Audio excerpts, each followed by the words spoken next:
Sebelum cerita ini mulai, jangan lupa subscribe, like, komen, dan share agar channel ini semakin berkembang. Malam itu, saat lorong rumah kosku gelap, aku melihat sepasang mata merah menyala mengawasiku dari sudut. Tapi yang membuatku membeku adalah bentuk kepalanya yang menjulur panjang seolah terlepas dari tubuhnya. Aku berdiri mematung, mencoba memastikan apa yang kulihat. Mata itu tidak berkedip, hanya menatapku seperti tahu seluruh ketakutanku. Ketika cahaya lampu lorong bergetar, bayangan panjang kepala itu tampak menggantung, seperti melayang tanpa tubuh, membuat tengkukku menggigil hebat. Saat aku melangkah mundur, kepala itu perlahan keluar dari balik sudut, memperlihatkan rambut panjang kusut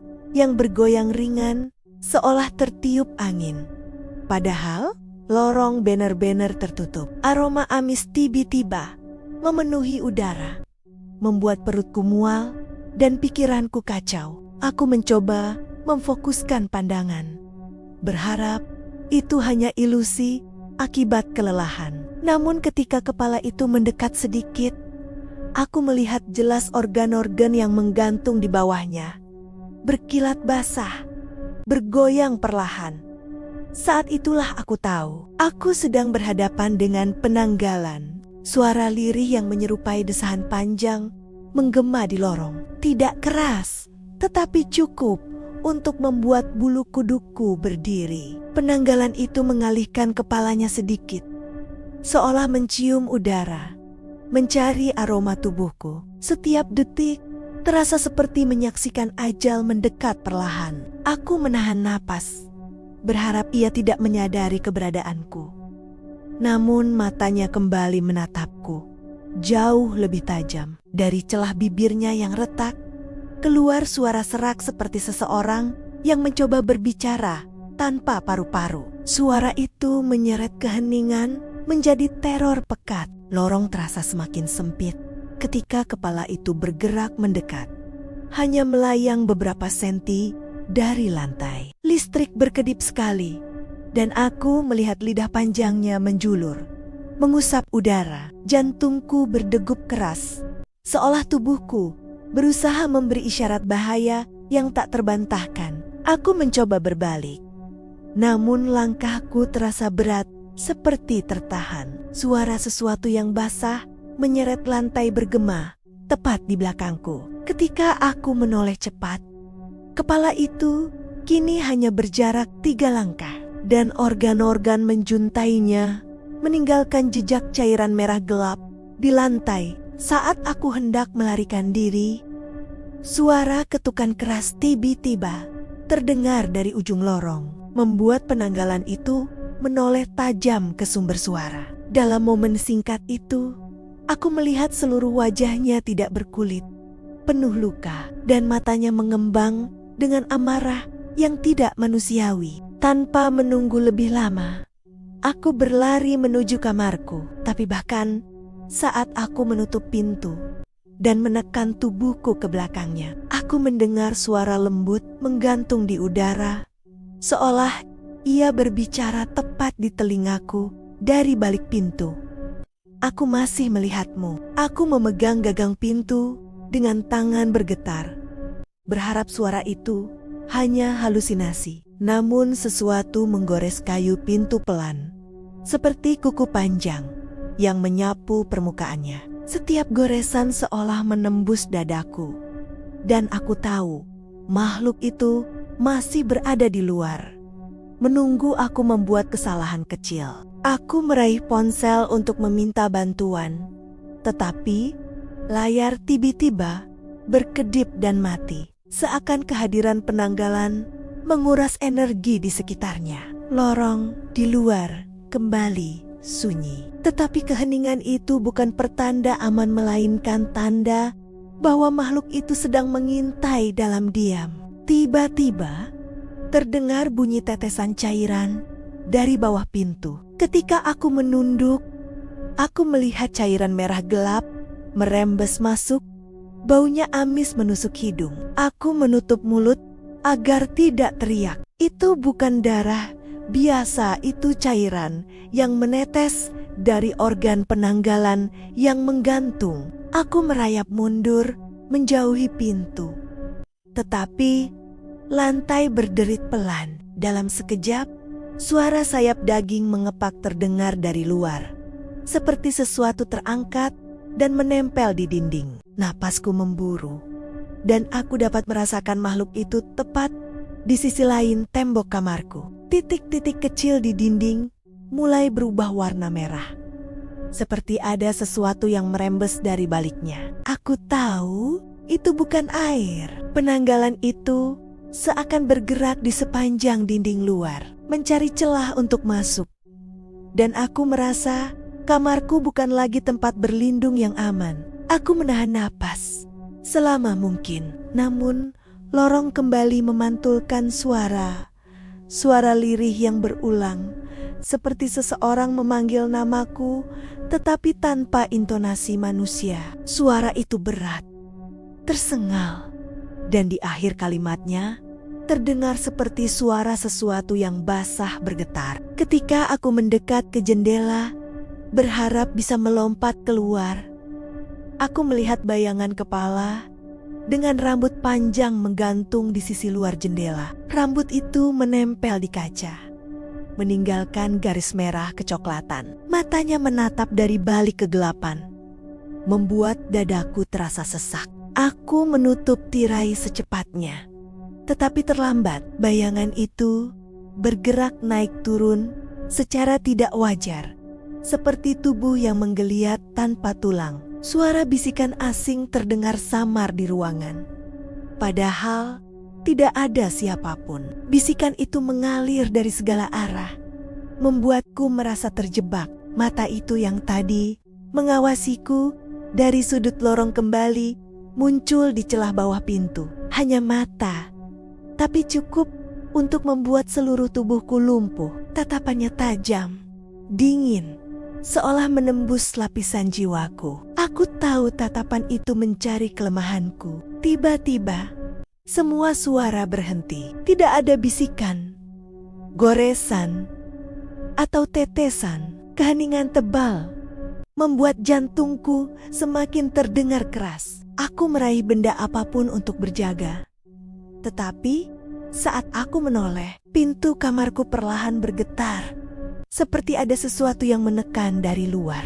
Guncangan di pintu makin kuat, membuat engselnya berderit seolah bisa copot kapan saja. Aku menahan napas sambil mundur perlahan, berharap pintu itu tidak benar-benar terbuka. Namun dari sela kecil bagian bawahnya, aku melihat rambut panjang menggeser lantai, bergerak perlahan mendekat, seperti ular yang mencari jalan masuk. Aku tahu aku tidak bisa diam. Dengan langkah gemetar, aku merayap ke arah lemari untuk berlindung. Tapi setiap langkah terasa memicu suara aneh di lorong, seolah makhluk itu merespons gerakanku. Tatapan dari celah pintu seakan mengikuti meski aku sudah jauh darinya, membuatku sulit berpikir jernih. Saat aku bersembunyi di balik lemari, ruangan terasa lebih sempit dan semakin dingin. Tiba-tiba, lantai bergetar lembut. Ada sesuatu yang sedang merayap di atas langit-langit, menimbulkan suara basah berirama. Aku menutup mulut dengan tangan, takut napasku terdengar oleh makhluk yang mengintai itu. Suara itu makin dekat. Langit-langit tepat di atasku tampak menggelembung, seperti ada beban berat yang menekan dari sisi lain. Aku menyingkir perlahan, dan tak lama kemudian terdengar suara keras seolah organ jatuh menghantam kayu. Darah menetes dari celah kecil, menandakan penanggalan itu berada tepat di sana. Aku menatap lantai sambil berusaha menahan tangis. Setiap tetes darah mendarat seperti jarum menusuk telinga. Ritmenya seperti detak jantung terbalik. Suara napas makhluk itu terdengar berat, tersengal, seperti paru-paru yang menggantung tanpa tubuh. Aku tahu, jika aku membuat satu suara saja, ia akan menemukan tempat persembunyianku. Untuk sesaat, semuanya hening lagi. Tak ada tetesan, tak ada napas. Tetapi itu justru membuatku semakin takut. Keheningan seperti itu biasanya hanya terjadi ketika makhluk itu sedang mengubah posisi atau sedang menunggu mangsa bergerak. Aku merasa seakan berada di tengah jebakan tak terlihat. Tiba-tiba, udara di sekitarku menjadi hangat.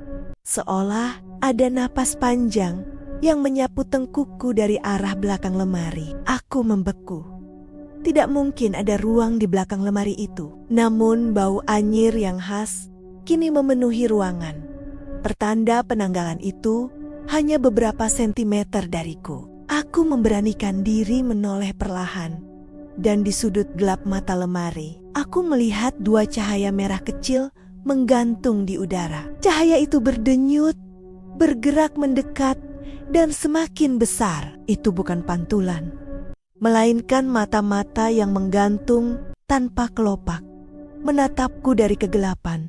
Aku terlonjak, dan tanpa pikir panjang, keluar dari persembunyian. Namun langkahku menuju pintu mendadak terhenti ketika sesuatu yang dingin menyentuh pergelangan kakiku. Sentuhan itu licin, seperti usus yang menggeliat. Aku menahan teriakan, karena aku tahu suara apapun akan mengundangnya semakin dekat. Aku menendang benda itu dan berlari menuju pintu dengan sisa tenaga. Pintu nyaris roboh, tetapi masih bisa kubuka sedikit. Namun saat aku mencoba keluar, suara dari belakang terdengar jelas. Suara organ berayun, suara napas berat tanpa tubuh, dan tatapan merah itu kembali menyala di gelap lorong. Menungguku membuat keputusan salah. Aku memaksa tubuhku keluar dari pintu. Tapi lorong di depan juga tak kalah mengerikan. Cahaya redup lampu kuning berkelip seperti hampir padam, membuat bayanganku terpecah dua. Lalu salah satu bayangan itu bergerak, tidak sesuai gerakanku, lebih cepat, lebih panjang. Seakan mengajak aku tetap tinggal bersama makhluk itu. Jantungku berdetak begitu keras, hingga rasanya lorong ikut bergema. Aku berlari. Namun suara basah dari belakang semakin cepat menyusul. Setiap kali aku menoleh, aku hanya melihat kilatan organ menggantung, berayun seirama langkahnya. Penanggalan itu tidak mengejar seperti manusia. Ia meluncur, melayang, mengikuti udara yang kutinggalkan. Sudut lorong berikutnya tampak lebih gelap daripada sebelumnya, seperti ada ruang yang sengaja disiapkan untuk memerangkapku. Saat aku melintas, aku mendengar suara berbisik serak, berdarah, seperti seseorang mencoba berbicara tanpa lidah. Kata-kata itu tak jelas, namun nada ancamannya sangat nyata. Aku berusaha mencari ruangan lain sebagai tempat berlindung, tetapi setiap pintu yang kutarik terkunci rapat, seolah bangunan ini sendiri menjadi bagian dari teror yang sedang berlangsung. Langkah makhluk itu kini sudah begitu dekat, hingga aku bisa merasakan angin dingin yang dibawanya, seperti kabut malam yang menusuk tulang. Aku menoleh lagi, dan kini matanya terlihat jelas merah, hidup, tetapi tanpa tubuh. Organ-organnya bergelantung, seperti akar pohon yang membusuk, meneteskan darah segar, seolah baru saja dipetik dari tubuhnya sendiri. Tatapan itu penuh rasa lapar, namun juga penuh penderitaan, seakan meminta sesuatu dariku. Aku terpojok di ujung lorong.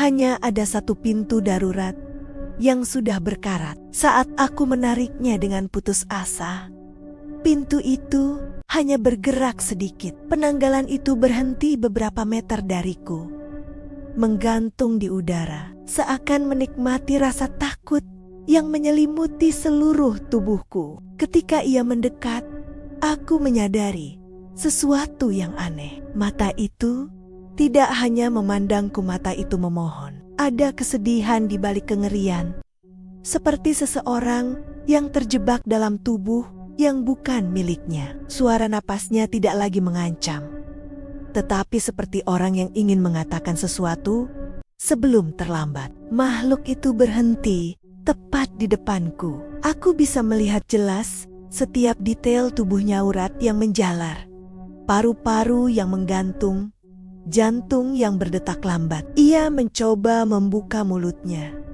tetapi yang keluar hanya suara lenguhan campuran penderitaan dan penyesalan. Membuatku bergidik dalam ketakutan bercampur iba. Beberapa detik terasa seperti selamanya. Lalu tiba-tiba makhluk itu mundur. Ia melayang kembali ke kegelapan. Tubuhnya perlahan memudar. Cahaya merah, matanya meredup hingga akhirnya hilang sepenuhnya. Dan tepat saat itu, pintu darurat di belakangku terbuka sendiri, seakan mempersilahkan aku pergi. Aku melangkah keluar dengan gemetar, meninggalkan lorong yang tak akan pernah kulupakan. Namun sebelum pintu tertutup, aku mendengar suara lirih, hampir seperti bisikan terakhir makhluk itu. Dan aku mengerti, tidak semua hantu ingin menyakiti. Ada yang hanya ingin ditemukan, dikenang, atau dilepaskan dari penderitaan yang tak pernah selesai. Dalam ketakutan yang begitu nyata, aku belajar bahwa kegelapan tidak selalu berisi kebencian. Kadang ia memuat jiwa yang tersesat, menunggu seseorang melihat mereka sebagai lebih dari sekadar bayangan mengerikan. Dan malam itu, aku sadar ketakutan terbesar manusia bukanlah hantu, tetapi tidak memahami apa yang sebenarnya mereka inginkan.